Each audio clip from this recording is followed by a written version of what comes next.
BK. Hariprasad ಅವರೊಂದು ಒಂದು ಸ್ಫೋಟಕ ಹೇಳಿಕೆಯನ್ನು ಕೊಟ್ಟಿದ್ದಾರೆ. ಮತ್ತೊಂದು ಗೋಧ್ರಾ ಘಟನೆ ನಡೆಯುತ್ತೆ ಅನ್ನೋ ಒಂದು ಮಾತಿನ ಒಂದು ಹೇಳಿಕೆಯನ್ನು ಕೂಡ ಕೊಟ್ಟರು. ಈ ವಿಚಾರವಾಗಿ ಮಾತಾಡಲಿಕ್ಕೆ ಮಾಳವಿಕಾ ಅವರನ್ನು ನೇರವಾಗಿ ಅವರ ನಾನು ಮಾತಾಡ್ತೀನಿ. Madam, BK. ಹರಿಪ್ರಸಾದ್ ಅವರೊಂದು ಹೇಳಿಕೆಯನ್ನು ಕೊಟ್ಟಿದ್ದಾರೆ.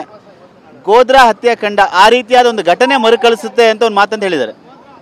ನೋಡಿ, ರಾಜ್ಯದಲ್ಲಿ ಸರ್ಕಾರ ಇರೋದು ಕಾಂಗ್ರೆಸ್ದು. ಶ್ರೀಯುತ ಬಿ.ಕೆ. ಹರಿಪ್ರಸಾದ್ ಅವರು ಕಾಂಗ್ರೆಸ್ ನಾಯಕರು.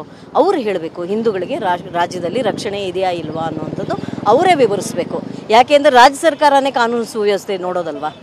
ಅವರು ಅವ್ರ ಗೃಹ ಮಂತ್ರಿಗಳು ಹೇಳಬೇಕು, ಅವ್ರ ಮುಖ್ಯಮಂತ್ರಿಗಳು ಹೇಳಬೇಕು ಹಿಂದೂಗಳಿಗೆ ರಕ್ಷಣೆ ಇದೆಯಾ ಇಲ್ವಾ ಅಂತ. ಒಂದಂತೂ ನಿರೂಪಣೆ ಆಗಿದೆ, ಹಿಂದೂಗಳನ್ನು ಭಯದಲ್ಲಿ ಇಡಬೇಕು ಅನ್ನೋದು ಅವ್ರು ತೀರ್ಮಾನ ಮಾಡ್ಕೊಂಡ್ಬಿಟ್ಟಿದ್ದಾರೆ.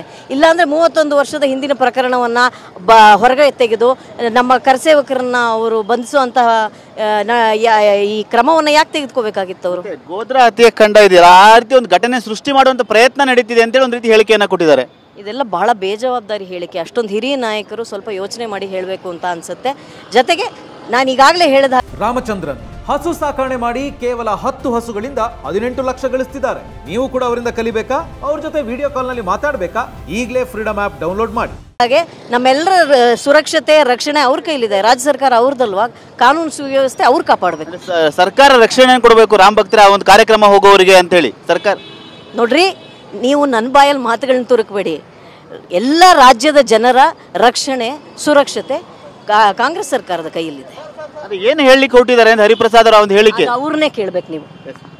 ಇದಿಷ್ಟು ಮಾಳಕಿಯವರು ಮತ್ತೆ ಮಾಳವಿಕಾ ಅವರು. ಮತ್ತೆ ಯಾಕೆಂದ್ರೆ ಈ ಒಂದು ವಿಚಾರವನ್ನು ಹರಿಪ್ರಸಾದ್ ಅವ್ರನ್ನೇ ಕೇಳಬೇಕು. ರಕ್ಷಣೆ ಇರುವಂತ ಕಾಂಗ್ರೆಸ್ ಸರ್ಕಾರ ರಕ್ಷಣೆಯನ್ನು ಕೊಡಬೇಕಾಗುತ್ತೆ. ಈ ರೀತಿಯಾದ ಒಂದು ಹೇಳಿಕೆ ಅವರಿಗೆ ಶೋಭೆ ತರಲ್ಲ ಅನ್ನೋ ಮಾತುಗಳು ಕೂಡ ಹೇಳ್ತಾ ಇರುವಂಥದ್ದು. ಕ್ಯಾಮರಾಮನ್ ಸಂದೇಶ್ ಅಯ್ಯರ್ ಜೊತೆ ಸುನಿಲ್, TV9 ಬೆಂಗಳೂರು.